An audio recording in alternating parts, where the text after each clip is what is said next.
Dear student, here I am going to discuss one very simple and easy chapter. बहुत ही easy chapter है, बहुत ही simple chapter है, but it is very important to learn. ये हम लोगों को समझ में आना बहुत ही ज़रूरी है, क्योंकि ये हमारे डेली लाइफ में ये सब चलते रहते हैं. So it is very easy chapter and very important chapter. Therefore, I want to teach this chapter to you today, जिसका नाम है profit and loss. Students, as the chapter is relating to business, क्योंकि ये business के बारे में है, क्योंकि ये हमें प्रॉफिट भी है लॉस भी है. सो इस चैप्टर में हम लोगों को दो टर्म समझना पड़ेगा. Two terms we have to understand. What are that two terms? That two terms are cost price, वो शॉर्ट में हम कहते हैं CP, and the second one is selling price, जिसको हम कहते हैं SP in short.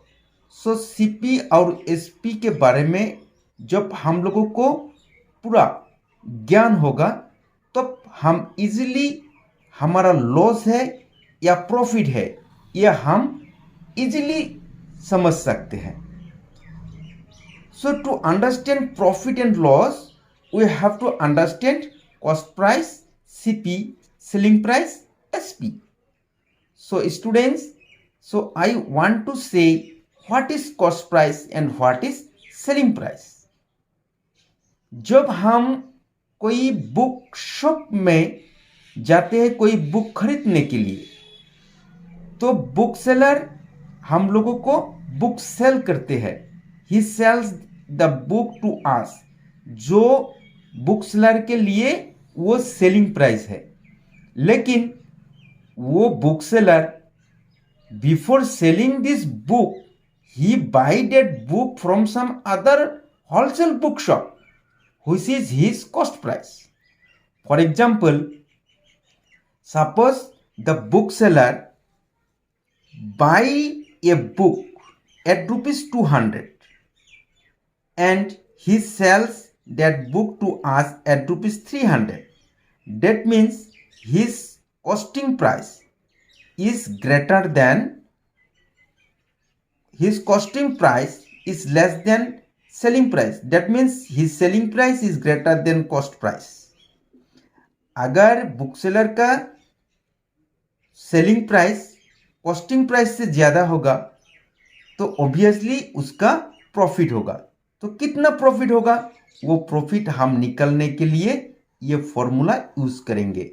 Profit is equals to SP minus CP. So in this example, his cost price is 200 and selling price is 300.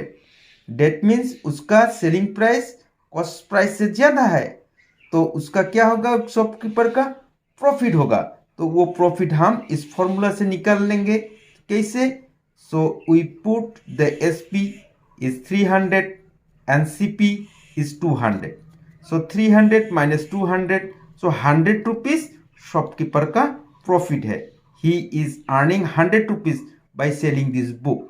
Similarly, if the shopkeeper buy a book at rupees 200 and sells that same book at rupees 150, मतलब वो cell कर रहे हैं कम पैसे में, जहां की वो बुक खरीदा है ज्यादा दाम में, मतलब cost price is greater than SP.